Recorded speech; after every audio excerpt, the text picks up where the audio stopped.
Hi, good morning friends. Welcome back to Chetan classes. ಇವತ್ತಿನ ದಿನ Karnataka T ಪ್ರಶ್ನೆ ಪತ್ರಿಕೆ 2019ರಲ್ಲಿ ನಡೆದಿರ್ತಕ್ಕಂಥ ಪೇಪರ್ 1ಗೆ ಸಂಬಂಧಿಸಿರ್ತಕ್ಕಂಥ ಗಣಿತ ಪ್ರಶ್ನೆ ಪತ್ರಿಕೆಯನ್ನು ನಾವು ಬಿಡಿಸೋಣ. ಸೊ ಇಲ್ಲಿ ಒಂದನೇ ಪ್ರಶ್ನೆ ಏನಿದೆ ನೋಡಿ. ಚಿತ್ರದಲ್ಲಿ CBE 80 ಡಿಗ್ರಿ ಇದೆ, ಆದರೆ ADC ಬೆಲೆ ಕಂಡುಹಿಡಿದೆ ಅಂತ ಹೇಳಿದ್ದಾರೆ. ಸೊ CBE ಇದು ಕೊಟ್ಟಿದ್ದಾರೆ ಅವರು. ಸೊ ಕೇಳಿರೋದು ಕ್ವಶನ್ ಅಂದರೆ ADC. ಸೊ ಈ ಒಂದು ಕೋನವನ್ನು ಕೇಳಿದ್ದಾರೆ. ಸೊ ನಿಮಗೆ ಗೊತ್ತಿದೆ, ಇದು ಒಂದು ವೃತ್ತದಲ್ಲಿರ್ತಕ್ಕಂಥ ಒಂದು ಚತುರ್ಭುಜ. ಇದನ್ನು ಚಕ್ರೀಯ ಚತುರ್ಭುಜ ಅಂತ ಕರಿತೀವಿ. ಸೊ ಇಲ್ಲಿ 80 ಡಿಗ್ರಿ ಇದೆ. ಸೊ ಇದು ಎಷ್ಟಾಗುತ್ತೆ ಅಂತಂದರೆ ಇದು 100 ಡಿಗ್ರಿ ಆಗುತ್ತೆ. ಓಕೆ, ಯಾವ ರೀತಿ ಅಂತಂದರೆ ಒಂದು ರೇಖೆ ಮೇಲೆ ಒಂದು ಕಿರಣ್ ನಿಂತಾಗ ಸೊ ಅದರ ಪಾರ್ಶ್ವಕೋನಗಳ ಮೊತ್ತ ಏನಾಗಿರುತ್ತೆ, 180 ಡಿಗ್ರಿ ಇರುತ್ತೆ. ಅದೇ ರೀತಿ ಸೊ ಇಲ್ಲಿ 80 ಇದ್ದರೆ ಇದು 100, ಇದು 80 ಡಿಗ್ರಿ ಆಗುತ್ತೆ. ಯಾಕೆ ಅಂತಂದರೆ ಒಂದು ಚಕ್ರೀಯ ಚತುರ್ಭುಜದ ಅಭಿಮುಖ ಕೋನಗಳ ಮೊತ್ತ 180 ಡಿಗ್ರಿ ಇರುತ್ತೆ. ಹಾಗಾಗಿ ಇದು 100 ಇದ್ದರೆ ಸೊ ಇದು 180 ಆಗಿರುತ್ತೆ. ಹಾಗಾಗಿ ಸೊ ಆಪ್ಷನ್ 1 ಸರಿಯಾಗಿದೆ. ನೆಕ್ಸ್ಟ್ ಎರಡನೇ ಕ್ವಶನ್ ನೋಡಿ. ಕೊಟ್ಟಿರುವ ಚಿತ್ರದಲ್ಲಿ ಕೊಟ್ಟಿರುವ ತ್ರಿಭುಜ ABC ತ್ರಿಭುಜದಲ್ಲಿ AB ಮತ್ತು AC ಬಾಹುಗಳನ್ನು ವೃದ್ಧಿಸಿದೆ ಮತ್ತು AB AC ಆದರೆ X ಮತ್ತು Yಗಳ ಸಂಬಂಧ ಕೇಳಿದ್ದಾರೆ. ಸೊ ಇಲ್ಲಿ ಚಿತ್ರ ಕೊಟ್ಟಿರ್ಬೋದು, ಮೇ ಬಿ ಇಲ್ಲಿ ಕ್ವಶನ್ ಪೇಪರ್ನಲ್ಲಿ ಬಂದಿಲ್ಲ ಅದು. ಸೊ ನಾನು ಈಗ ಒಂದು ಚಿತ್ರ ಹಾಕ್ಕೊಳ್ತೀನಿ. ತ್ರಿಭುಜ ABCಯಲ್ಲಿ, ಇದು ತ್ರಿಭುಜ ABC ಅಂದ್ಕೊಳ್ಳೋಣ. ABCಯಲ್ಲಿ ಓಕೆ, AB ಮತ್ತು AC ಬಾಹುಗಳನ್ನು ವೃದ್ಧಿಸಿದೆ. ಸೊ AB ಮತ್ತು AC ಬಾಹುಗಳನ್ನು ಏನು ಮಾಡಿದ್ದಾರೆ, ವೃದ್ಧಿಸಿದ್ದಾರೆ. ಸೊ ಇಲ್ಲಿ ಇದನ್ನು X ಅಂತ ತಗೊಂತಾರೆ, ಇದನ್ನು Y ಅಂತ ತಗೊಂಡಿದ್ದೀವಿ. ಓಕೆ, ಆದರೆ X ಮತ್ತು Yಗಳ ಸಂಬಂಧ ಏನು ಅಂತ ಕೇಳಿದ್ದಾರೆ. ಸೊ ಇಲ್ಲಿ ನಾನು ಅಂದಾಜು ಒಂದು AB ಮತ್ತು ACಗಳು ಸಮ ಇದಾವೆ ಅಂತ ಹೇಳಿದ್ದಾರೆ. ಸೊ ಎರಡು ಸಮ ಇದ್ದಾಗ ಈ ಅಭಿಮುಖ ಕೋನಗಳು ಏನಾಗಿರ್ತವೆ, ಸಮ ಆಗಿರ್ತವೆ. ಸೊ ಅಂದಾಜು ನಾನು 1 ಡಿಗ್ರಿ ತಗೊಂತೀನಿ, ಇದನ್ನು 40 ಡಿಗ್ರಿ ಅಂತ ತಗೊಳ್ಳೋಣ. ಸೊ ಇದು ಎಷ್ಟಾಗುತ್ತೆ ಅಂತಂದರೆ ಉಳಿದಿರೋದು 140 ಡಿಗ್ರಿ, ಅಂದರೆ 70 ಡಿಗ್ರಿ ಇರುತ್ತೆ. ಓಕೆ, ಅಂದಾಜು ನಾನು ತಗೋತಾವೆ. ಯಾಕೆ 70 ಡಿಗ್ರಿ ಇರುತ್ತೆ, ಇದು ಸಮದ್ವಿಬಾಹು ತ್ರಿಭುಜ ಆಗಿರುತ್ತೆ. ಸಮದ್ವಿಬಾಹು ತ್ರಿಭುಜ ಅಂತಂದರೆ ಅಭಿಮುಖ ಕೋನಗಳು ಏನಾಗಿರ್ತವೆ, ಸಮಬಾಹುವಿನ ಅಭಿಮುಖ ಕೋನಗಳು ಸಮ ಇರ್ತವೆ. ಹಾಗಾದರೆ ಇದು 70, ಇದು 70. ಇಲ್ಲಿ ಕ್ವಶನ್ ಅರ್ಥ ಮಾಡಿಕೊಟ್ರಿ. X ಮತ್ತು Yನ ಬೆಲೆ ಏನು ಅಂತ, X ಮತ್ತು Yನ ಸಂಬಂಧ ಕೇಳಿದ್ದಾರೆ. ಸೊ ಇಲ್ಲಿ ನಿಮಗೆ ಗೊತ್ತಿದೆ, ಒಂದು ತ್ರಿಭುಜದಲ್ಲಿ ಒಂದು ರೇಖೆ ಅಂದ್ಕೊಂಡ್ಬಿಡೋಣ. ಇದನ್ನು ಈ ತ್ರಿಭುಜದ ಬಿಟ್ಬಿಡಿ. ಸೊ ರೇಖೆ ಅಂದಾಗ ಇಲ್ಲಿ 70 ಡಿಗ್ರಿ ಅಂದರೆ ಇಲ್ಲಿ ಎಷ್ಟಿರುತ್ತೆ, ಇಲ್ಲಿ 110 ಡಿಗ್ರಿ ಇರುತ್ತೆ. ಸೊ ಇಲ್ಲಿ 70 ಡಿಗ್ರಿ ಅಂದರೆ ಇದು 110 ಡಿಗ್ರಿ, ಯಾಕೆಂದರೆ ಒಂದು ರೇಖೆ ನಿಂತ್ಕೊಂಡು. ಸೊ ಹಾಗಾಗಿ ಈ ಕೋನ ಏನಾಗಿರುತ್ತೆ, ಸಮನಾಗಿರುತ್ತೆ. ಹಾಗಾಗಿ X = Y ಸಂಬಂಧ ಸರಿಯಾಗಿದೆ. So option A is the right answer, ಅಥವಾ 1. ಸೊ ನೆಕ್ಸ್ಟ್ ಕ್ವಶನ್ ನೋಡೋಣ. ಒಂದು ಸಮಬಾಹು ತ್ರಿಭುಜದ ವಿಸ್ತೀರ್ಣ 24√3 cm3 ಆದರೆ ಅದರ ಸುತ್ತಳತೆ ಕೇಳಿದ್ದಾರೆ. ಸೊ ನಿಮಗೆ ಕ್ವಶನ್ಗೆ ಆನ್ಸರ್ ಮಾಡಬೇಕಾದ್ರೆ ಇಲ್ಲಿ ವೆರಿ ಇಂಪಾರ್ಟೆಂಟ್, ಸಮಬಾಹು ತ್ರಿಭುಜದ ವಿಸ್ತೀರ್ಣ ಸೂತ್ರ ಗೊತ್ತಿರಬೇಕಾಗುತ್ತೆ. ಸೊ ಸಮಬಾಹು ತ್ರಿಭುಜದ ವಿಸ್ತೀರ್ಣ ಸೂತ್ರ ಏನಂತಂದರೆ A √3/4A². ಸೊ A² ಅಂದರೆ ಆ ಒಂದು ಸಮಬಾಹು ತ್ರಿಭುಜದ ಬಾಹು ಆಗಿರುತ್ತೆ. ಇಲ್ಲಿ ವಿಸ್ತೀರ್ಣ ಕೊಟ್ಬಿಟ್ಟಿದ್ದಾರೆ, ಅಂದರೆ √3/4A² ಸೊ 24√3 ಅಂತ ಕೊಟ್ಟಿದ್ದಾರೆ. ಸೊ ಈಗ ನಮಗೆ ಗೊತ್ತಿರಬೇಕು ಏನು ಕೇಳಿದ್ದಾರೆ ಅವರು, ಅದರ ಸುತ್ತಳತೆ. ಸೊ ಸುತ್ತಳತೆ ಅಂದರೆ ಒಂದು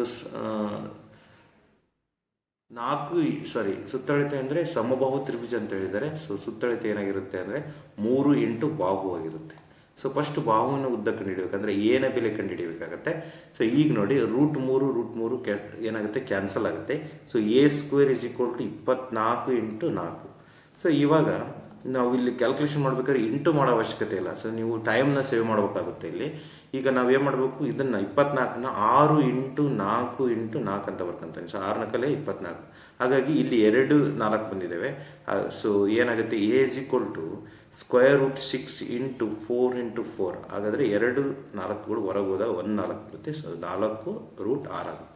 ಸೊ A. ಈಗ ಸೊ A ಅಂತಂದರೆ ಬಾಹುವಿನ ಉದ್ದ. ಯಾವ ಬಾಹುವಿನ ಉದ್ದ, ಒಂದು ಸಮಬಾಹು ತ್ರಿಭುಜದ ಬಾಹುವಿನ ಉದ್ದ ಬಂದಿದೆ. ಸೊ ಇಲ್ಲಿ ಅದರ ಸುತ್ತಳತೆ ಕೇಳಿದ್ದಾರೆ, ಅಂದರೆ 3 × ಬಾಹು. ಸೊ 3 × 4√6 = 12√6 ಆಗುತ್ತೆ. ಸೊ ಆಪ್ಷನ್ 3 ಅಂದರೆ 12√6 ಸೆಂಟಿಮೀಟರ್ ಆಗುತ್ತೆ. ಓಕೆ, ಸೊ ನೆಕ್ಸ್ಟ್ ಕ್ವಶನ್ ನೋಡೋಣ. ತ್ರಿಜ್ಯ ಕೊಟ್ಟಿದ್ದಾರೆ. ತ್ರಿಜ್ಯ 35 ಸೆಂಟಿಮೀಟರ್ ಇರುವ ಒಂದು ವೃತ್ತಾಕಾರದ ತಾಮ್ರದ ತಂತಿಯನ್ನು ವರ್ಗಾಕೃತಿಯಲ್ಲಿರುವಂತೆ ಮಾಡಿದಾಗ ಉಂಟಾಗುವ ವರ್ಗದ ಬಾಹುವಿನ ಉದ್ದ ಕೇಳಿದ್ದಾರೆ. ಸೊ ವೆರಿ ಇಂಟ್ರೆಸ್ಟಿಂಗ್ ಕ್ವಶನ್ ಇದೆ ಇದು. ಇವಾಗ ಒಂದು ವೃತ್ತಾಕಾರ ಇದೆ. ಸೊ ವೃತ್ತಾಕಾರದ ಒಂದು ತಂತಿ ಇದೆ, ಅದರ ತ್ರಿಜ್ಯ ಎಷ್ಟಿದೆ? 35 ಸೆಂಟಿಮೀಟರ್ ಇದೆ. ಸೊ ಈ ಒಂದು ತಂತಿಯನ್ನು ಏನು ಮಾಡಿದ್ದಾರೆ ಅಂತಂದರೆ ವರ್ಗಾಕೃತಿಯಾಗಿ ಬದಲಾವಣೆ ಮಾಡಿದ್ದಾರೆ. ಸೊ ವರ್ಗಾಕೃತಿಯಾಗಿ ಬದಲಾವಣೆ ಮಾಡಿದ್ದಾರೆ ಅಂದರೆ ಸೊ ಈ ಉಂಟಾದ ವರ್ಗದ ಬಾಹುವಿನ ಉದ್ದ ಕೇಳಿದ್ದಾರೆ. ಸೊ ಎಷ್ಟು ಬಾಹುವಿನ ಉದ್ದ ಆಗುತ್ತೆ ಅಂತ. ಸೊ ನಿಮಗೆ ಗೊತ್ತಿರಬೇಕು. ಹಾಗಾದರೆ ತಂತಿಯ ಉದ್ದ ಗೊತ್ತಾಗುತ್ತೆ ಕ್ವಶನ್ ನಿಮಗೆ. ತಂತಿ ಎಷ್ಟಿದೆ ಅಂತ. ಓಕೆ, ತಂತಿ ಎಷ್ಟಿದೆ ಅಂತ ನಾವು ಕಂಡುಹಿಡಿಬೇಕಂತಂದರೆ ಇದರ ಸುತ್ತಳತೆ ಕಂಡುಹಿಡಿಬೇಕು. ಇದು ಏನು ಹಾಗಾದರೆ? ಸೊ ಇದು ವೃತ್ತದ. ಸೊ ಹಾಗಾದರೆ ವೃತ್ತದ ಸುತ್ತಳತೆ ಸೂತ್ರ ನಿಮಗೆ ಗೊತ್ತಿರಬೇಕಾಗತ್ತೆ. ಸೊ ವೃತ್ತದ ಸುತ್ತಳತೆ = 2πr. 2πr. ಇಲ್ಲಿ ಪೈ ಅಂತಂದರೆ 22/7 ಆಗುತ್ತೆ. ಆರ್ ಅಂತಂದರೆ ಸೊ 35 ಸೆಂಟಿಮೀಟರ್. ಸೊ 2 × 22/7 × 35 35. 7 1 7 5. ಸೊ ಹಾಗಾದರೆ ವೃತ್ತದ ಸುತ್ತಳತೆ ಎಷ್ಟಾಗುತ್ತೆ? 2 × 22 × 5 ಆಗುತ್ತೆ. ಸೊ ಇಷ್ಟು ಗೊತ್ತಿರುತ್ತೆ. ಸೊ ಇದನ್ನು ಇಂಟು ಮಾಡೋ ಅವಶ್ಯಕತೆ ಅಲ್ಲ ನೀವು. ಇಲ್ಲಿ ನೋಡಿ, ಸಿಂಪಲ್ ವರ್ಗಾಕೃತಿಯಲ್ಲಿ ಮಾಡಿದಾಗ ಉಂಟಾಗುವ ವರ್ಗದ ಬಾಹುವಿನ ಉದ್ದ ಕೇಳಿದ್ದಾರೆ. ಸೊ ಬಾಹುವಿನ ಉದ್ದ ಕೇಳಿದ್ದಾರೆ ಅಂದರೆ ಬಾಹುವಿನ ಉದ್ದ ಎಷ್ಟಾಗುತ್ತೆ? ಇದು ನಿಮಗೆ ಸುತ್ತಳತೆ ಬಂದ್ಬಿಡ್ತು. ಸುತ್ತಳತೆ ಯಾವುದರ ಸುತ್ತಳತೆ? ಇದು ವೃತ್ತದ ಸುತ್ತಳತೆ. ನೋಡಿ ಇಲ್ಲಿ ಸಿಂಪಲ್, ಈ ತಂತಿಯನ್ನು ನಾವು ವರ್ಗಾಕೃತಿಯಾಗಿ ಬದಲಾವಣೆ ಮಾಡಿದ್ದೇವೆ ಅಂದರೆ ಇದರ ಸುತ್ತಳತೆ ಮತ್ತು ಇದರ ಸುತ್ತಳತೆ ಏನಾಗಿರುತ್ತೆ? ಈಕ್ವಲ್ ಆಗಿರುತ್ತೆ. ಯಾಕಂದರೆ ತಂತಿಯನ್ನೇ ನಾವು ಮತ್ತೆ ವರ್ಗಾಕೃತಿಯಾಗಿ ಬದಲಾವಣೆ ಮಾಡಿದ್ದೇವೆ. ಹಾಗಾದರೆ ಸೊ ಇಲ್ಲಿ ವರ್ಗಾಕೃತಿಯ ಸುತ್ತಳತೆ ಏನಾಗುತ್ತೆ ಅಂದರೆ 4 × a ಆಗುತ್ತೆ. ಎ ಅಂದರೆ ಬಾಹುವಿನ ಉದ್ದ. ಸೊ ಈಗ ನಮಗೆ ಬೇಕಾಗಿರೋದೇ ಬಾಹುವಿನ ಉದ್ದ. ಇಲ್ಲಿ ನೋಡಿ, ಮಲ್ಟಿಪ್ಲಿಕೇಶನ್ ಮಾಡದೆ ನಾನು ಮಾಡ್ತಾ ಇದ್ದೀನಿ. ನೀವು ಮಲ್ಟಿಪ್ಲಿಕೇಶನ್ ಮಾಡಿಕೊಂಡು ಇದನ್ನು ಮಾಡೋದು ತುಂಬ ಟೈಮ್ ಹಿಡಿಯುತ್ತೆ. ಹಾಗಾಗಿ ಸೊ ಬಾಹುವಿನ ಉದ್ದ ಇದನ್ನು ಲೆಕ್ಕ ಮಾಡಿದ್ರೆ ಬರುತ್ತೆ. ಸೊ ಇವಾಗ ಏನು ಮಾಡುತ್ತೆ? ಇವಾಗ ಏನು ಮಾಡೋಣ ನಾವು? 2ರಿಂದ ಹೋಗುತ್ತೆ. 2 1 2, 2 2 4. So again 2 1 2, 2 11. So A = 11 × 5 55 centimetre ಆಗುತ್ತೆ. So option 2 is the right answer. Okay, so next question ನೋಡ್ರಿ. 2 ಗೋಳಗಳ ಘನಫಲಗಳ ಅನುಪಾತ ಅವುಗಳ ಮೇಲ್ಮೈ ವಿಸ್ತೀರ್ಣಗಳ ಅನುಪಾತಕ್ಕೆ ಸಮನಾಗಿರುತ್ತೆ. ಸೊ ಇಲ್ಲಿ ಒಂದು ಪಾಯಿಂಟನ್ನು ನೀವು ನೆನಪಿಟ್ಕೋಬೇಕು. ಸೂತ್ರ ಗೊತ್ತಿಲ್ಲದ್ರೂ ಕೂಡ ಸೊ ಯಾವುದೇ ಗೋಳಗಳ ಅನುಪಾತ, ಸೊ ಗೋಳಗಳ ಒಂದು ಘನಫಲ ಯಾವುದಕ್ಕೆ ಸಂಬಂಧ ಇರುತ್ತೆ ಅಂತಂದರೆ, ಸೊ ಒಂದು ಗೋಲದ ಘನಫಲ ಯಾವುದಕ್ಕೆ ಸಂಬಂಧ ಇರುತ್ತೆ?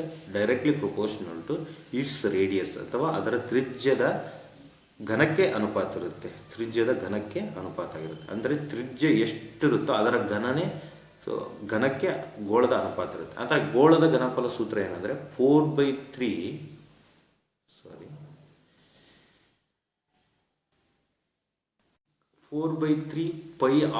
ಅಂತ ಇರುತ್ತೆ. ಸೊ ಗೋಳದ ಘನಫಲದ ಸೂತ್ರ. ಸೊ ಈಗ ನೋಡಿ, ಇಲ್ಲಿ ಏನು ಅನುಪಾತ ಕೊಟ್ಟಿದ್ದಾರೆ. ಸೊ ಇದು ಒಂದು ಘನ ಅಂತ ತಗೊಳ್ಳೋಣ, ನಾವು ಇನ್ನೊಂದು ಘನ 4/3πr³ ಅಂತ ತಗೊಂತೀವಿ. ಸೊ ಇದು ಕ್ಯಾನ್ಸಲ್ ಆಗುತ್ತೆ. Pi get cancel. ಈಗ r³ ಮೇಲೆ ನಿಂತಿದೆ. ಸೊ ಈಗ ಕ್ವಶನ್ ಅರ್ಥ ಮಾಡ್ಕೊಳ್ರಿ. ಇಲ್ಲಿ ವಿಸ್ತೀರ್ಣ ಕೊಟ್ಟಿದ್ದಾರೆ ಅನುಪಾತ ಕೊಟ್ಟಿದ್ದಾರೆ 64 27 ಅಂತ. 2 ಗೋಳಗಳ ಘನಫಲಗಳ ಅನುಪಾತ. ಸೊ 64 27 ಅಂತಂದರೆ ಸೊ ಇದರ ಘನಮೂಲವನ್ನು ಕಂಡುಹಿಡ್ಕೋಬೇಕಾಗುತ್ತೆ. ಸೊ ಘನಮೂಲ ಎಷ್ಟಾಗುತ್ತೆ ನಮಗೆ ಇಲ್ಲಿ? ಇದರ ಘನಮೂಲ 4ರ ಘನಮೂಲ ಎಷ್ಟಾಗುತ್ತೆ? 64ರ ಘನಮೂಲ ಎಷ್ಟು? 4 ಆಗುತ್ತೆ. ಸೊ ಮತ್ತು ಇಷ್ಟು 27ರ ಘನಮೂಲ 3 ಆಗುತ್ತೆ. ಸಿಂಪಲ್. 3 3 9 9 20. ಸೊ ಇದರ ಘನಮೂಲ ಕಂಡುಹಿಡಿದಿ.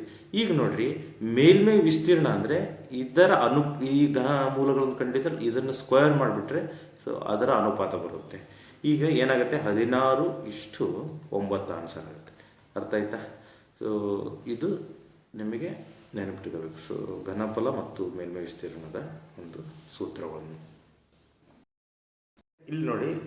4πr² ಇದು ಗೋಳಗಳ ಮೇಲ್ಮೈ ವಿಸ್ತೀರ್ಣ ಸೂತ್ರ ಆಗುತ್ತೆ. ಸೊ ಇದು ನೀವು ನೆನಪಿಟ್ಕೊಳ್ಳಿ, 4πr². ಹಾಗಾಗಿ ಸ್ಕ್ವೇರ್, ಇಲ್ಲಿ ಕ್ಯೂಬ್ ಬಂದಾಗ, ಘನಫಲ ಬಂದಾಗ r³ ಆಗುತ್ತೆ. ಸೊ ಈ ಆಧಾರದ ಮೇಲೆ ನಾವು ಈ ಲೆಕ್ಕವನ್ನು ಮಾಡ್ಬೋದು. ಓಕೆ, ನೆಕ್ಸ್ಟ್ ಕ್ವಶನ್ ನೋಡೋಣ. 9 2 x 3 8 9 ಈ ಸಂಖ್ಯೆ 11ರಿಂದ ಪೂರ್ಣವಾಗಿ ಭಾಗವಾಗಬೇಕಾದ್ರೆ ಎಕ್ಸ್ನ ಬೆಲೆ. ಸೊ ಇದು ಕ್ವಶನ್ ಡೌಟ್ ಇದೆ, ಯಾಕಂದರೆ ಇಲ್ಲಿ ಬಿಟ್ ಅಂದರೆ ಕಾಮ ಹಾಕಿದ್ದಾರೆ.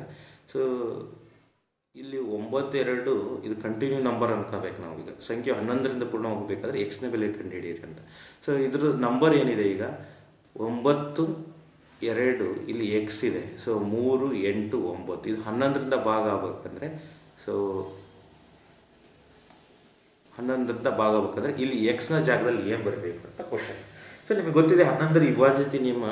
11ರ ವಿಭಾಜ್ಯತೆ ನಿಯಮ ಏನು ಹೇಳುತ್ತೆ ಅಂದರೆ, ಒಂದು ಸಂಖ್ಯೆಯನ್ನು ಬಿಟ್ಟು ಒಂದು ಸಂಖ್ಯೆಯನ್ನು ತಗೊಂಡು ಆವಾಗ ನಾವು ಮೊತ್ತವನ್ನು ಡಿಫ್ರೆನ್ಸ್ ಮಾಡಿದಾಗ ಅದು 11 ಬರ್ಬೋದು ಅಥವಾ 0 ಬರಬೇಕು ಅಥವಾ 11ರಿಂದ ಭಾಗವಾಗುವ ಒಂದು ಸಂಖ್ಯೆಗಳು ಬರಬೇಕು ಅಂತ.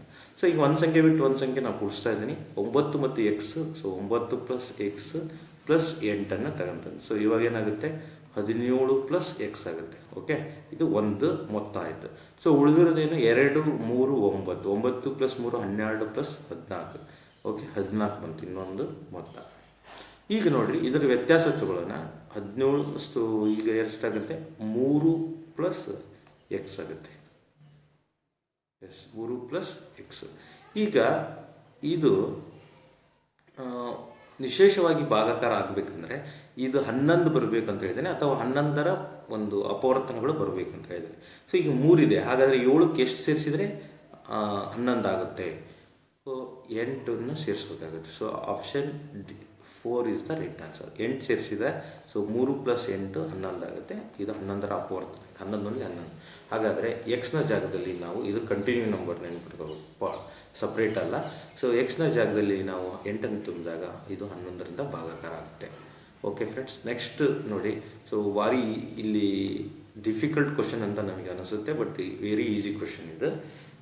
ಇಂಥ ಕ್ವಶನ್ಸ್ಗಳನ್ನು ನಾವು ಏನು ಮಾಡಬೇಕು, ಕನ್ಫ್ಯೂಷನ್ ಮಾಡ್ಕೊಳ್ಳದೆ ಬಿಡಿಸ್ಬೇಕಾಗತ್ತೆ. ಇಲ್ಲಿ ನೋಡಿರಿ, ರಿಪೀಟೆಡ್ ಆಗಿರೋದನ್ನು ಏನಂತ ನಾವು ಬೆಲೆ ತುಂಬದೆ ನಾನು ಆನ್ಸರ್ ಮಾಡ್ತೀನಿ ಇದಕ್ಕೆ. ಸೊ ಇಲ್ಲಿ 856 167 ಸ್ಕ್ವೇರ್, 856 ಮೈನಸ್ ಇದೆ, ಮೈನಸ್ 167 ಸ್ಕ್ವೇರ್. ಸೊ ಅದೇ ಸಂಖ್ಯೆ ಇಲ್ಲಿ ತಳಗೆ ರಿಪೀಟ್ ಆಗಿದೆ. ಇಲ್ಲಿ ನಾನು 856ನ ನಾನು ಎ ಅಂತ ತಗೊಂತೀನಿ, 167ನ ಬಿ ಅಂತ ತಗೊಂತೀನಿ. ಹಾಗಾದರೆ ಇದು ಎ, ಇದು ಬಿ.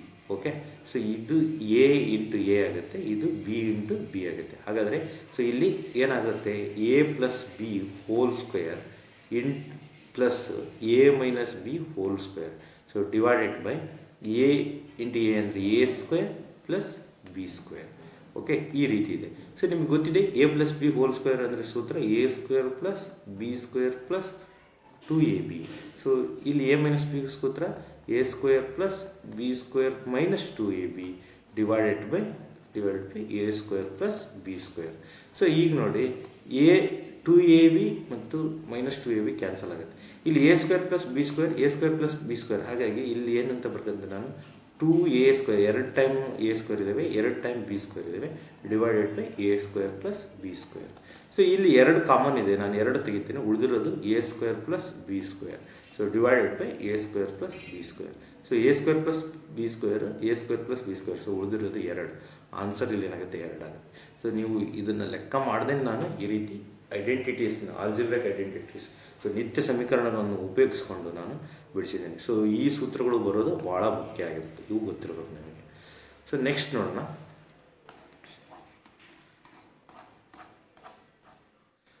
ಇಲ್ಲಿ ನೋಡಿ, ಇಂಟ್ರೆಸ್ಟಿಂಗ್ ಕ್ವಶನ್ ಇದೆ. ಇದು ಅನುಪಾತ ಸಮಾನುಪಾತದ ಮೇಲಿರ್ತಕ್ಕಂಥ ಕ್ವಶನ್.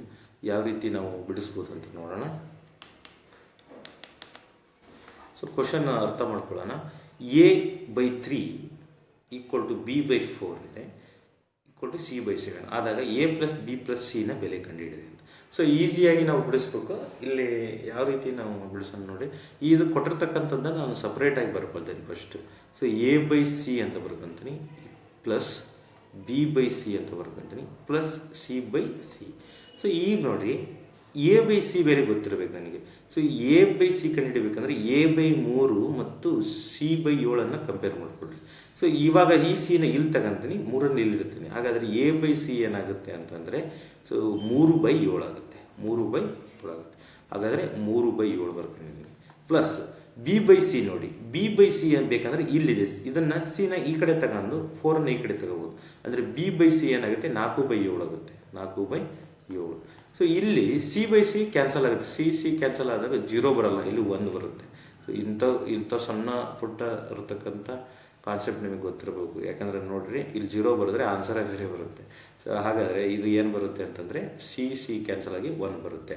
ಸೊ ಈಗ ಸಿಂಪಲ್ಲಾಗಿ ನಾವು ಲಸ ತಗೋಬೇಕಾಗುತ್ತೆ. ಇಲ್ಲಿ ಏನಿಲ್ಲ ಅಂದರೂ 7 ಇರುತ್ತೆ, 1 ಇರುತ್ತೆ. ಸೊ ಲಸ ಎಷ್ಟಾಗುತ್ತೆ? 7 ಆಗುತ್ತೆ. 3 + 4 ಪ್ಲಸ್ ಇಲ್ಲಿ 1 × 7 ಮಾಡಬೇಕಾಗುತ್ತೆ. ಸೊ 7 ತಗೊಂಡೆ. ಸೊ ಇವಾಗ ಏನಾಗುತ್ತೆ? 3 4 10 plus 14 divided by 7. So 7 1 7 2. So answer ಏನಾಗುತ್ತೆ? 2 ಆಗುತ್ತೆ. Option 3 is the right answer. Okay, ಈ ರೀತಿ ನಾವು ಭಿನ್ನರಾಶಿ ಇದು ಅನುಪಾತಗಳನ್ನು ಲೆಕ್ಕ ಮಾಡ್ಬೋದು. ನೆಕ್ಸ್ಟ್ ನೋಡೋಣ, ಮೊದಲ 50 ಸ್ವಾಭಾವಿಕ ಸಂಖ್ಯೆಗಳ ಸರಾಸರಿ. ಸೊ ಸರಾಸರಿ ಅಂತಂದರೆ ನಿಮಗೆ ಆಲ್ರೆಡಿ ಹೇಳಿದ್ದೀನಿ, ಮೊದಲ 50 ಸ್ವಾಭಾವಿಕ ಸಂಖ್ಯೆಗಳ ಸರಾಸರಿ ಮಾಡಬೇಕಂದ್ರೆ ನಾವು ಮೊದಲ 50 ಸ್ವಾಭಾವಿಕ ಸಂಖ್ಯೆಗಳನ್ನು ಸೇರಿಸಬೇಕಾಗುತ್ತೆ. ಸ್ವಾಭಾವಿಕ ಸಂಖ್ಯೆಗಳು 1 ರಿಂದ ಸೊ ಅಪ್ ಟು 50ರವರೆಗೆ ನಾವು ಸೇರಿಸಬೇಕಾಗುತ್ತೆ. ಮತ್ತು ಡಿವೈಡೆಡ್ ಬೈ ಏನು ಮಾಡಬೇಕು? ಎಷ್ಟು ಸಂಖ್ಯೆಗಳಿದಾವೆ? 50 ಸಂಖ್ಯೆಗಳಿದಾವೆ. ಇದು ಇದರ ಅರ್ಥ. ಸೊ ಆದರೆ 1 ರಿಂದ 50 ಸಂಖ್ಯೆಗಳನ್ನು ನಾವು ಸೇರಿಸ್ಕೊಂತ ಹೋಗೋದು ತುಂಬ ಕಷ್ಟ ಆಗುತ್ತೆ. ಸೊ ಅದಕ್ಕೆ ನಮಗೇನಿದೆ? ಸೂತ್ರ ಇದೆ. ಏನಂತಂದರೆ n × n + 1 divided by 2. So 1 ರಿಂದ 50ರವರೆಗೆ ಇರ್ತಕ್ಕಂಥ ಸಂಖ್ಯೆಗಳ ಮೊತ್ತ ಬಂದ್ಬಿಡುತ್ತೆ. ಸೊ ಡಿವೈಡೆಡ್ ಬೈ ಇದರ ಮೊತ್ತ ಡಿವೈಡ್ ಬೈ ಏನು ಮಾಡಬೇಕು? 50 ಮಾಡಬೇಕು. ಹಾಗಾಗಿ ನಾನು ಇಲ್ಲೇ 50ಅನ್ನು × 50 ಅಂತ ಮಾಡ್ಕೊಂಡ್ಬಿಡ್ತೀನಿ. 50ರಿಂದ ಭಾಗಿಸ್ಬೇಕಲ್ಲ.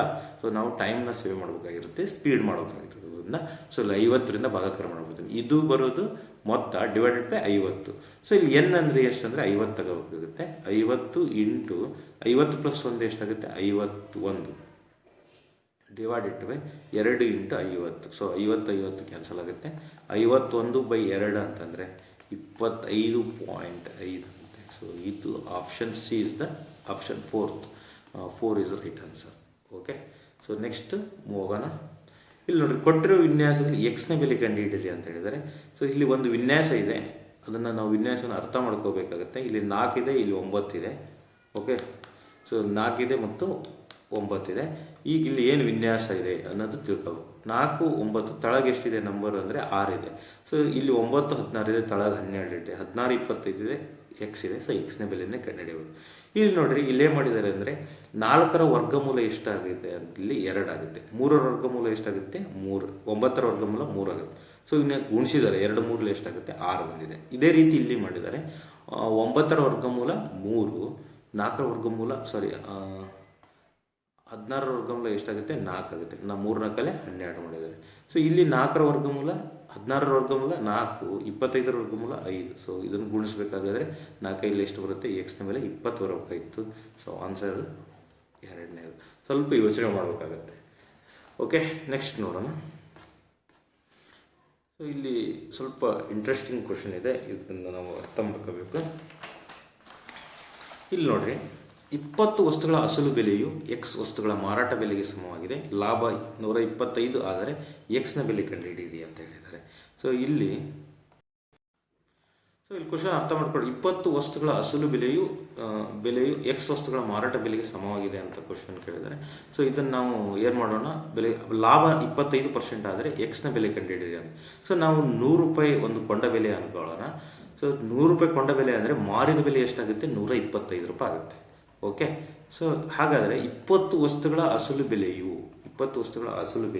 ಅಂದರೆ ಕೊಂಡ ಬೆಲೆ, ಅಸಲು ಬೆಲೆ ಅಂದರೂ ಒಂದೇ, ಕೊಂಡ ಬೆಲೆ ಅಂದರೂ ಒಂದೇ, ಅಸಲು ಬೆಲೆಯು. ಸೊ 20 ವಸ್ತುಗಳ ಅಸಲು ಬೆಲೆಯು. ಸೊ ಈಗ ಅದನ್ನು ಬೆಲೆಗಳ ಎಷ್ಟು ಅಂತದಾಗ ನಾವು 20 ವಸ್ತುಗಳ ಅಸಲು ಬೆಲೆ ಅಂದರೆ 100 ರೂಪಾಯಿ ನಾವು ತಗೊಂಡಿದ್ದೀವಿ. ಓಕೆ, ಸೊ ಇದು ಎಷ್ಟಕ್ಕೆ ನಾವು ಮಾರ್ತಾ ಇದ್ದೀವಿ? 125 ಎಕ್ಸ್ ವಸ್ತುಗಳ ಮಾರಾಟ. ಸೊ ಮಾರಾಟ ಮಾಡೋದ್ರಿಂದ 125 × ಎಕ್ಸ್ ಮಾಡಿದ್ದೀವಿ. ಓಕೆ, ಸೊ ಈಗ ಎಕ್ಸ್ನ ಬೆಲೆ ಕಂಡುಹಿಡಿಯಿರಿ ಅಂತ. ಸೊ ಕ್ವಶನ್ ಅರ್ಥ ಮಾಡ್ಕೊಂಡು ಬರೀಬೇಕಿಲ್ಲಿ. 20 ವಸ್ತುಗಳ ಅಸಲು ಬೆಲೆಯು ನಾನು 100 ರೂಪಾಯಿ ಅನ್ಕೊಂಡಿದ್ದೀನಿ. 100 ರೂಪಾಯಿ ಅಂದರೆ 125ಕ್ಕೆ ಮಾರಾಟ ಮಾಡ್ತಾನೆ. ಸೊ ಅಸಲು ಬೆಲೆ ಇಷ್ಟಾಗುತ್ತೆ, ಮಾರಿದ ಬೆಲೆ ಇಷ್ಟಾಗುತ್ತೆ. ಹಾಗಾದರೆ ಎಕ್ಸ್ನ ಬೆಲೆ ಕಂಡುಹಿಡಿಯಕ್ಕೆ ಹೇಳಿದ್ದಾರೆ. ಸೊ ಇಲ್ಲಿ ಇವಾಗ ಏನಾಗುತ್ತೆ? ಎಕ್ಸ್ನ ಬೆಲೆ ಕಂಡುಹಿಡಿಯಬೇಕಾಗಿರೋದ್ರಿಂದ ಈಗ ನೋಡ್ರಿ, 5 5 25, 5 4 20. ಸೊ 5 1 5 4 20 ಆಗುತ್ತೆ. ಸೊ 4 4 ಎಷ್ಟಾಗುತ್ತೆ? 16. ಹಾಗಾದರೆ ಎಕ್ಸ್ನ ಬೆಲೆ ಎಷ್ಟಾಗುತ್ತೆ? 16 ಆಗುತ್ತೆ. ಸೊ ಇದು ಇಂಪಾರ್ಟೆಂಟ್. ಓಕೆ, ಅಂದರೆ ಇದರ ಅರ್ಥ ನೋಡಿ, 20 ವಸ್ತುಗಳನ್ನು ಅಸಲಿ ತಗೊಂಡು 16 ಮಾರ್ಬಿಟ್ರೆ ಅವನಿಗೆ ಬಂದ್ಬಿಡುತ್ತೆ. ಸೊ ಇನ್ನೂ 4 ವಸ್ತುಗಳು ಲಾಭ ಇದೆ ಅಂತ ಅರ್ಥ. ಸೊ 25% ಲಾಭ ಮಾಡ್ಕೊಂಡು ಮಾರಿದರೆ. ಸೊ ಇದು ಈಸಿಯಾಗಿರ್ತಕ್ಕಂಥ ಕ್ವಶನ್ನ ಅರ್ಥ ಮಾಡ್ಕೋಬೇಕಷ್ಟೆ. ಸೊ ನೆಕ್ಸ್ಟ್ ನೋಡೋಣ. ಇಲ್ಲಿ ಕ್ವಶನ್ ಇದು ಪ್ಲಸ್ ಇದು. ಇಲ್ಲಿ ನೋಡಿರಿ 41 square root 41 minus square root 21 plus square root 19 minus 9 ಅಂತ ಇದೆ. ಸೊ ಇದರ ಬೆಲೆ ನಾನು ಬಿಡಿಸ್ಕೊಂತ ಹೋಗಬೇಕಾಗುತ್ತೆ. ಸೊ ಸ್ಕ್ವೇರ್ ರೂಟ್ 9ರ ಬೆಲೆ 3. ಸೊ ಇಲ್ಲಿ 19 ಮೈನಸ್ 3 ಇದೆ. 19 ಮೈನಸ್ 3 ಆದರೆ ಏನಾಗುತ್ತೆ, ಸ್ಕ್ವೇರ್ ರೂಟ್ 16 ಆಗುತ್ತೆ. ಸ್ಕ್ವೇರ್ ರೂಟ್ನ 16ರ ಬೆಲೆ ಎಷ್ಟಾಗುತ್ತೆ, 4 ಆಗುತ್ತೆ. ಸೊ ಇಲ್ಲಿ 21 ಇದೆ. ಸ್ಕ್ವೇರ್ ರೂಟ್ 21 ಪ್ಲಸ್ 4 ಎಷ್ಟಾಗುತ್ತೆ, 25. ಸೊ ಅಂದರೆ ಈ ಉಳಿದಿರೋದು ಮೈನಸ್ 25 ಅಂತ ಸ್ಕ್ವೇರ್ ರೂಟ್. ಸೊ ಇವಾಗ 41 ಸ್ಕ್ವೇರ್ ರೂಟ್ 25ರ ಬೆಲೆ ಎಷ್ಟಾಗುತ್ತೆ, 5 ಆಗುತ್ತೆ. ಸೊ ಸ್ಕ್ವೇರ್ ರೂಟ್ 41ರಲ್ಲಿ 5 ಹೋದರೆ 36. ಸೊ 36ರ ಬೆಲೆ 6 ಆಗುತ್ತೆ. ಸೊ ಇದು option C, third question option ಸರಿಯಾಗಿದೆ. ಓಕೆ, ಸೊ ನೆಕ್ಸ್ಟ್ ನೋಡೋಣ. ನೆಕ್ಸ್ಟ್ ನೋಡಿ, ಇಲ್ಲಿ ಕೂಡ ಕ್ವಶನ್ ಪ್ರಿಂಟ್ ಮಿಸ್ಟೇಕ್ ಆಗಿದೆ. ಇದು ಡಿವೈಡ್, ಇದು ಕೂಡ ಡಿವೈಡ್ ಆಗಿದೆ. ಸೊ ಇವಾಗ ಡಿವೈಡ್ ಮಾಡಿದಾಗ ನಮಗೆ ಸೊ 4 1 4 4 4 16. ಸೊ ಮೈನಸ್ 4 ಇರುತ್ತೆ. ಸೊ ಡಿವೈಡೆಡ್ ಬೈ ಇಲ್ಲಿ ಡಿವೈಡ್ ತಗೊಂತೀವಿ. So -2. So minus get cancel. 4/2 ಅಂದರೆ 2 1 2 2. ಸೊ ಆನ್ಸರ್ ಫಸ್ಟ್ ಆನ್ಸರ್ ಆಗುತ್ತೆ. ಓಕೆ, 2. ನೆಕ್ಸ್ಟ್ ನೋಡೋಣ. 104ನೇ ಕ್ವಶನ್ ನೋಡಿ. 63 ಸೆಂಟಿಮೀಟರ್ ಕ್ಯೂಬ್ ಘನಫಲವನ್ನು ಹೊಂದಿರುವ 2 ವರ್ಗಘನಗಳ ಮುಖಗಳನ್ನು ಸೇರಿಸಿದಾಗ ಉಂಟಾಗುವ ಆಯತ ಘನಾಕೃತಿಯ ಪೂರ್ಣ ಮೇಲೆ ವಿಸ್ತೀರ್ಣವನ್ನು ಕಂಡುಹಿಡಿಯಿರಿ ಅಂತ ಹೇಳಿದ್ದಾರೆ. ಸೊ ಸಿಂಪಲ್ ಆಗಿರ್ತಕ್ಕಂಥ ಕ್ವಶನ್ನು. 2 ಘನಾಕೃತಿಗಳಿವೆ, ಅವುಗಳ ಘನಫಲ ಎಷ್ಟಿದೆ ಅಂತ ಹೇಳಿದರೆ 64 ಕ್ಯೂಬ್. ಸೊ 2 ಘನಾಕೃತಿಗಳನ್ನು ನಾವು ಒಂದರ ಪಕ್ಕಕ್ಕೊಂದು ಸೇರಿಸಿದ್ದೀವಿ. ಮೊದಲು ಅದರ ಬಾಹುವಿನ ಉದ್ದವನ್ನು ಕಂಡುಹಿಡಿಯಬೇಕು. ಸೊ ಘನಾಕೃತಿಗಳ ಘನಫಲದ ಸೂತ್ರ ಎ ಕ್ಯೂಬ್ ಅಂತ. ಸೊ ಅದರ ಘನಫಲ ಕೊಟ್ಟಿದ್ದಾರೆ ಅಂತ. ಹಾಗಾದರೆ a is equal to cube root 64. So a is equal to ಏನಾಗುತ್ತೆ, 4 ಆಗುತ್ತೆ. ಹೆಂಗೆ ಅಂದರೆ 4 × 4 × 4. ಹಾಗಾದರೆ ಸೊ ಅದರ ಬಾಹು 4 ಆಗುತ್ತೆ. ಸೊ ಇದು ಕೂಡ 4 ಆಗುತ್ತೆ. ಇದರ ಎತ್ತರ ಮತ್ತು ಅಗಲ ಸೇಮ್ ಇರುತ್ತೆ, 4 4. ಬಟ್ ಇಲ್ಲಿ ಉದ್ದ ಏನಾಗಿರುತ್ತೆ, ಚೇಂಜ್ ಆಗುತ್ತೆ. 4 + 4 ಎಷ್ಟಾಗುತ್ತೆ, 8 ಆಗುತ್ತೆ. ಸೊ ಹಾಗಾದರೆ ಇದು ಆಯತಘನ ಆಗುತ್ತೆ. So L = 8, B = 4, H = 4. ಇದು ರಿಪೀಟೆಡ್ ಆಗಿದೆ ನೋಡಿ. ಒಂದ್ಸಲ ಮಾಡಿದ್ದೀನಿ ನಾನು ಕ್ವಶನ್ ಪ್ರೀವಿಯಸ್ ಇಯರ್ ಕ್ವಶನ್ ಪೇಪರ್ನಲ್ಲಿ. ಸೊ ಇವಾಗ ಆಯತಘನದ ಸುತ್ತಳತೆ ಏನಾಗಿರುತ್ತೆ, ಆಯತಘನದ ವಿಸ್ತೀರ್ಣ ಏನಾಗುತ್ತೆ ಸೂತ್ರ ಅಂತಂದರೆ, so 2 × L × B, B × H + H × L ಆಗಿರುತ್ತೆ. ಸೊ ಈಗ 2 L × B ಅಂದರೆ 8 × 4, 8 ಎಷ್ಟಾಗುತ್ತೆ, 32, ಪ್ಲಸ್ B × H ಅಂದರೆ 4 16, ಪ್ಲಸ್ H × L ಅಂದರೆ H × L 8 32 ಆಗುತ್ತೆ. ಓಕೆ, ಸೊ ಇವಾಗ ಇವನ್ನೆಲ್ಲ ಸೇರಿಸೋಣ. 2ಅನ್ನು ಹಾಗೆ ಇಟ್ಕೊಳ್ರಿ. 32 + 32 64 ಪ್ಲಸ್ 16. ಸೊ ಎಷ್ಟಾಗುತ್ತೆ, 80 ಆಗುತ್ತೆ. 2 × 80 ಅಂತಂದರೆ 160 ಸೆಂಟಿಮೀಟರ್ ಸ್ಕ್ವೇರ್ ಆಗುತ್ತೆ. ಸೊ ಆಪ್ಷನ್ ಯಾವುದಿರ್ಬೋದು ನೋಡೋಣ. Option 4 is the right answer. ಇದು ರೈಟ್ ಆಗುತ್ತೆ. ನೆಕ್ಸ್ಟ್ ಕ್ವಶನ್, ಲಾಸ್ಟ್ ಕ್ವಶನ್ ನೋಡೋಣ. ಪ್ರತಿ ಗಂಟೆಗೆ 72 ಕಿಲೋಮೀಟರ್ ಜವದಲ್ಲಿ ಚಲಿಸುತ್ತಿರುವ ಒಂದು ರೈಲು 250 ಮೀಟರ್ ಉದ್ದದ ಪ್ಲಾಟ್ಫಾರ್ಮನ್ನು 26 ಸೆಕೆಂಡಲ್ಲಿ ದಾಟಬಹುದು. ಹಾಗಾದರೆ ರೈಲಿನ ಉದ್ದವನ್ನು ಕಂಡುಹಿಡಿಯಿರಿ ಅಂತ. ಇಂಥ ಕ್ವಶನ್ ಬಂದಾಗ ಫಸ್ಟ್ ನಾವು ತಿಳ್ಕೋಬೇಕಾಗಿರೋದು ರೈಲಿನ ವೇಗವನ್ನು ಕಂಡುಹಿಡಿಯಬೇಕು. ಸೊ ರೈಲಿನ ವೇಗ ಆಲ್ರೆಡಿ ಕೊಟ್ಟಿದ್ದಾರೆ 72 ಕಿಲೋಮೀಟರ್/ಅವರ್. ಆದರೆ ನಮಗೆ ಬೇಕಾಗಿರೋದು ಸೆಕೆಂಡ್ಸ್ಗಳಲ್ಲಿ ಬೇಕು. ಇದು ಸೆಕೆಂಡ್ ಮತ್ತು ಮೀಟರ್ನಲ್ಲಿ ಬೇಕಾಗುತ್ತೆ. ಸೊ ಕನ್ವರ್ಟ್ ಮಾಡ್ಕೊಂಡು ಈ 1 ಸೆಕೆಂಡ್ಗೆ ಎಷ್ಟು ಹೋಗುತ್ತೆ ರೈಲು ಅಂತ ನೋಡಿಕೊಂಡು ಅದು 26 ಸೆಕೆಂಡ್ಗೆ ಎಷ್ಟು ಹೋಗುತ್ತೆ ಅಂತ ನೋಡಿದಾಗ ಸೊ ನಮಗೆ ಎಷ್ಟು ಮೀಟ್ರ್ ಬರುತ್ತೆ ಅದನ್ನು ಈ ಒಂದು ರೈಲಿನ ಪ್ಲಾಟ್ಫಾರ್ಮನ್ನು ಕಳೆದಾಗ ಇದು ಆನ್ಸರ್ ಬರುತ್ತೆ. ಸೊ ಈಗ 72 ಕಿಲೋಮೀಟರ್/ಅವರ್ ವೇಗವನ್ನು ನಾವು ಮೀಟರ್/ಸೆಕೆಂಡ್ಗೆ ಬದಲಾಯಿಸ್ಕೊಂಡಿದ್ದೀವಿ. ಸೊ 72 ಕಿಲೋಮೀಟರ್/ಅವರ್. ಓಕೆ, ಸೊ ಇದನ್ನು ಮೀಟರ್ಗೆ ಬದಲಾಯಿಸಬೇಕಂದ್ರೆ 72 × 1000. ಯಾಕೆಂದರೆ 1,000 ಮೀಟರ್ = 1 ಕಿಲೋಮೀಟರ್. ಸೊ 3600 ಸೆಕೆಂಡ್ = 1 ಗಂಟೆ. ಹಾಗಾಗಿ 2 0 ಈ 2 0 ಆಗುತ್ತೆ. 36 1 36 2. ಸೊ 2 × 10 ಎಷ್ಟಾಗುತ್ತೆ, 20 ಮೀಟರ್/ಸೆಕೆಂಡ್. ಹಾಗಾದರೆ ರೈಲಿನ ವೇಗ ಎಷ್ಟಿರುತ್ತೆ ಅಂದರೆ 1 ಸೆಕೆಂಡಿಗೆ 20 ಮೀಟರ್ ವೇಗದಲ್ಲಿ ಹೋಗ್ತಾ ಇದೆ ಅಂತ. ಸೊ ಈಗ 26 ಸೆಕೆಂಡ್ಗಳ ಕಾಲ ಅದು ಚಲಿಸುತ್ತೆ ಅಂತಂದರೆ ಟೋಟಲ್ ಎಷ್ಟಾಗುತ್ತೆ, 20 ಮೀಟರ್. 1 ಸೆಕೆಂಡಿಗೆ 20 ಮೀಟರ್/ಸೆಕೆಂಡ್ ಹೋಗ್ತಾ ಇದೆ. 1 ಸೆಕೆಂಡ್ಗೆ 20 ಮೀಟರ್. ಹಾಗಾದರೆ 26 ಸೆಕೆಂಡ್ಗೆ ಎಷ್ಟು ಹೋಗ್ತಾ ಇದೆ ಅನ್ನೋದು ನೋಡ್ಕೋಬೋದು. ಸೊ ಇವಾಗ 0 12 1 520 ಮೀಟರ್ 26 ಸೆಕೆಂಡ್ ಹೋಗಿಬಿಡುತ್ತೆ. ಸೊ ಟೋಟಲ್ ಅದು ಇದು ಟ್ರೈನ್ ಮೂವ್ ಆಗೋದು. ಆದರೆ ಇಲ್ಲಿ ಕ್ವಶನ್ ಅರ್ಥ ಮಾಡ್ಕೊಳ್ರಿ. ಸೊ ಇಲ್ಲಿ 250 ಮೀಟರ್ ಉದ್ದದ ಪ್ಲಾಟ್ಫಾರ್ಮನ್ನು 26 ಸೆಕೆಂಡ್ಗಳಲ್ಲಿ ದಾಟುತ್ತೆ. ಹಾಗಾದರೆ ರೈಲಿನ ಉದ್ದ ಕೇಳ್ಯಾರ. ಸೊ 26 ಸೆಕೆಂಡ್ಗೆ ಎಷ್ಟು ಹೋಗುತ್ತೆ? 520. ಇಲ್ಲಿ 250 ಮೀಟರ್ ಉದ್ದದ ಪ್ಲಾಟ್ಫಾರ್ಮ್ನ ಕಳೆದು ಬಿಡಿ. ಸೊ ರೈಲಿನ ಉದ್ದ ಬರ್ತೈತೆ ನಿಮಗೆ. ಸೊ 520 ಮೀಟರ್ ಮೂವ್ ಆದರೆ, ಸೊ 520ರಲ್ಲಿ 250 ಕಳಿಬೇಕು. ಯಾಕಂದರೆ ಇದು ಪ್ಲಾಟ್ಫಾರ್ಮ್ನ ಉದ್ದ ಕಳೆದಾಗ ಸೊ 270 ರೈಲಿನ ಉದ್ದ ಆಗಿರುತ್ತೆ, ರೈಲಿನ ಉದ್ದ. ಸೊ ಇದು right answer. Okay, so option 4 is the right answer. Okay friends, so next ಕ್ಲಾಸ್ನಲ್ಲಿ ಮೀಟ್ ಆಗೋಣ. Wish all the best. ನಿಮ್ಮ ಪ್ರಿಪ್ರೇಷನ್ ಜೋರಾಗಿರಲಿ, ಯಾವುದೇ ಕಾರಣಕ್ಕೂ ಬ್ರೇಕ್ ಇರಬಾರ್ದು ಎಕ್ಸಾಮ್ ಮುಗಿಯೋರಿಗೆ. ಸೊ ನಿಮ್ಮ ಪ್ರಿಪ್ರೇಷನ್ ಸ್ಪೀಡಾಗಿರಬೇಕು ಮತ್ತು ಅಕ್ಯುರೆನ್ಸಿಯಿಂದ ಕೂಡಿರಬೇಕು. Okay, all the best. Take care, bye.